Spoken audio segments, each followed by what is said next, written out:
Buen día, bienvenidos a este nuevo podcast. Quien les habla es Flores Pimentel Lucero Andrea, alumna de la UPU, y el día de hoy vamos a hablar sobre los procesos cognitivos y la relación que tienen estos con las emociones y motivaciones.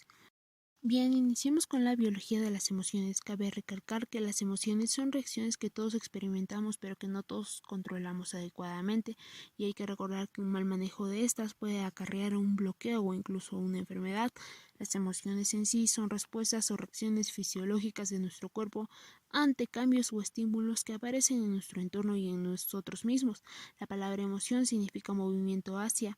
Existen ciertos grados de acuerdo en considerar las 6 emociones básicas, como son la agradable, que involucra la alegría para el disfrute de la persona ante algún acontecimiento; las neutras, que involucran la sorpresa para indagar más en lo ocurrido; y las desagradables, como son la tristeza, que involucra el llorar o el refugiarte; el miedo, para evitar o huir o atacar; la ira, para establecer límites o proteger; y el asco, para expulsar o repudiar algo.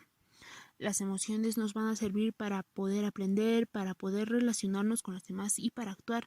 Y bueno, nuestras emociones van a tener defectos y puede impulsarnos incluso a cometer errores.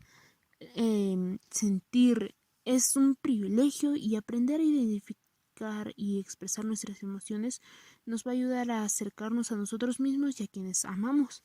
Algunas personas piensan que las emociones juegan un rol importante solo en situaciones románticas o en confrontamiento físicos.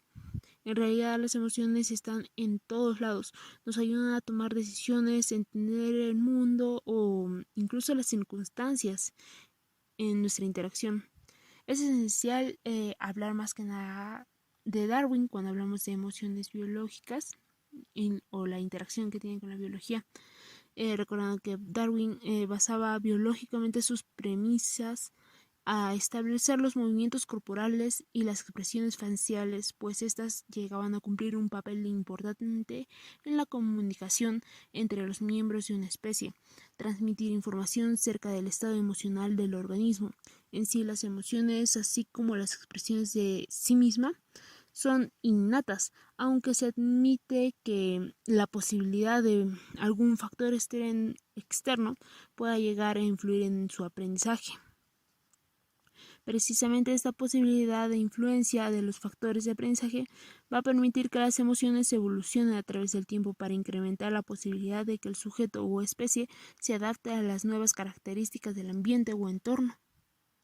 Según la propuesta de Darwin, las expresiones de las emociones se encuentran moduladas por 3 principios, como son el principio de los hábitos sociales con la utilidad, que según el cual en el modo en el cual el organismo va a expresar sus emociones y ha tenido un valor adaptativo en el pasado, sea este relativo al sujeto o sea relativo a la especie.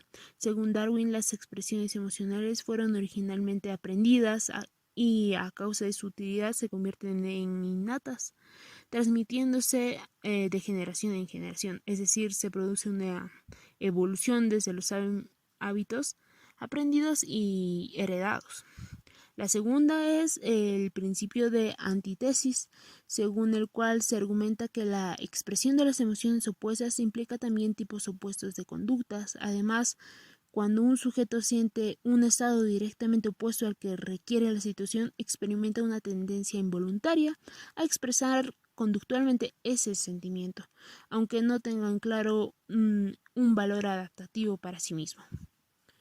Y la tercera, que es el principio de la acción directa del sistema nervioso excitado, pues según el cual, debido a que con los otros 2 principios no se pudo categorizar todas las emociones, Darwin apuntaba que algunas expresiones emocionales aparecen únicamente porque se producen cambios en la actitud del sistema nervioso. La motivación, recordando que la motivación va a ser un proceso psicológico fundamental que se encuentra en base a nuestra existencia y va a hacer referencia al deseo de querer cubrir una necesidad, y la motivación nos va a activar a no a movernos, mejor dicho, o a realizar una conducta y no hacer otras. La motivación va a ser un hecho que activa y orienta la conducta, va a ser la fuerza que está detrás de nuestra ansia, incluso al comer o en una intimidad sexual, o nuestro deseo al lograr o alcanzar una meta. Algunas conductas motivadas aumentan la excitación. El objetivo es obtener una excitación óptima, por decirlo así. Para alcanzar una meta, las personas han de tener suficiente actividad y energía, sobre todo, un objetivo en claro y la capacidad de disposición al emplear su energía durante un largo periodo de tiempo, lo suficiente como para alcanzar su meta. Citando también a Patri, esta nos va a decir que la motivación va a explicar y entender las diferencias entre la intensidad de la conducta, es decir, que las conductas más intensas pueden estar muy estrictamente relacionadas a los niveles de motivación. Así también Carr y Hume nos dicen que se puede decir que en los términos de motivación se refiere a un proceso interno que impulsa al individuo y así sucesivamente para ejecutar una conducta, cualquiera que ésta sea, claro está. Es necesario la existencia de ciertos niveles de energía. Como ya mencioné antes, sin energía la conducta no llegará a producirse. La energía procede principalmente de los alimentos ingresados en el organismo. Dicha energía será almacenada para luego ser energía potencial. En ocasiones se suele establecer distintos tipos de motivación en función de las fuentes de origen del estímulo, por decirlo así, tal y como son la motivación de logros, de afiliación, de competencia. Y hay que recordar que para la psicología existen dos tipos de motivaciones, como son la intrínseca y la extrínseca. La intrínseca, que es una motivación interna que no va a requerir de un estímulo, por decirlo así, y va a satisfacer la realización de algo. Técnicamente va a sentir placer por hacerlo sin necesidad de un estímulo, a diferencia que de la motivación extrínseca, que esta sí va a requerir de un estímulo o incentivo que mueva a la persona a realizar una actividad, eh, y va a requerir de constante esfuerzo, por decirlo así.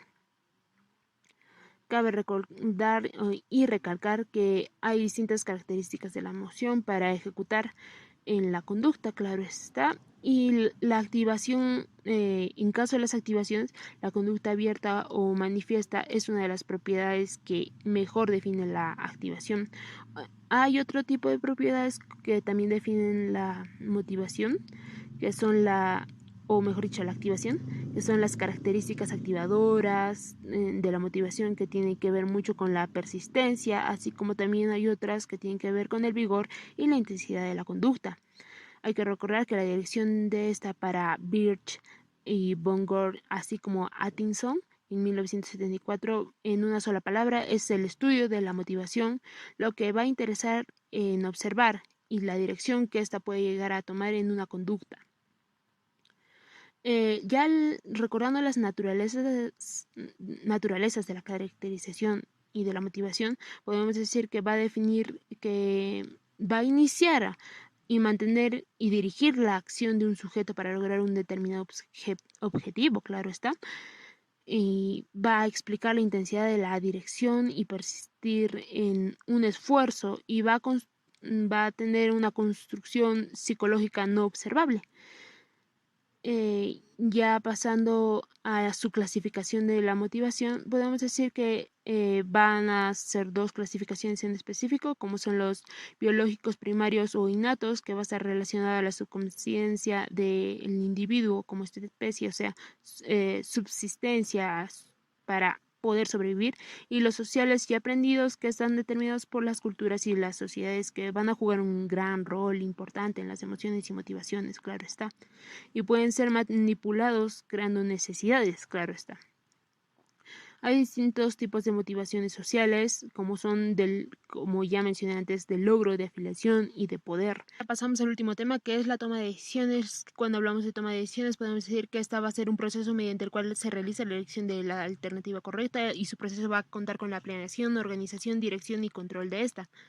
Hay que recordar que todos podemos realizar una toma de decisiones en el nivel personal, laboral, familiar, sentimental, empresarial, entre muchos otros niveles más, y sus fases principales van a contar con análisis de situación, definición de problema, generar alternativas, la valoración de soluciones, la aplicación y control y eficacia de la solución, y va a contar con cualidades personales como son la experiencia, creatividad, buen juicio y habilidades cuantitativas. Las decisiones programadas van a ser aquellas que se tomen frecuentemente, es decir, que son repetitivas y se convierten en rutinarias. Van a contar con un procedimiento o regla a seguir, ya sea escrita o no escrita, y su proceso va a ser la elaboración de premisas, identificación de alternativas, evaluación de alternativas, selección de la mejor alternativa y la toma de decisión y acción de esta. Para entender mejor, esta va a contar con niveles macrosociales, por decirlo así. En la organización hay que contar de que esta va a requerir de una interacción con la persona. Así lo afirma también Peroy y Prieto en 1996 en su libro Tratado de Psicología del Trabajo, donde nos dice que las elecciones conscientes entre dos o más opciones posibilita una acción y las opciones son dependiendo de la posibilidad y a la alternativa y necesitan de una evaluación de eficacia. La clasificación de toma de decisiones va a ser en dos grupos, como son el según su nivel y según su método, así lo afirma Renau y Mengusato en 1995. En caso de los niveles, va a contar con tipos de decisiones, nivel de dirección, efectos y naturaleza. Y en caso de las decisiones por método, solamente van a ser las programadas y no programadas. Hay que recordar también que esta va a contar con perspectivas y estrategias para la elaboración de toma de decisiones, como son las perspectivas desde la situación en la cual nos encontramos, los elementos presentados en el proceso en la toma de decisiones, la eficacia de la estrategia organizativa y procedimental. Y a la vez, estas van a contar con subniveles como son las decisiones individuales, las decisiones grupales y las decisiones organizacionales, que son conocidas como las decisiones de proceso social. Así lo afirmó también Barnard en 1968, que son las organizaciones comunidad de decisiones versus como sistema de comunicación complejo. Hay que entender también que las características van a contar con el de quién, es decir, en la decisión y en qué lugar se realiza. En caso de la programación o proceso de decisiones, vamos a decir que va a contar con un análisis de situación, analizar el problema, conflicto y segundo, va a ser la generación de alternativas. La persona tiene que buscar una respuesta a un método de solución y en el análisis de alternativas para la toma de decisiones entre ellas.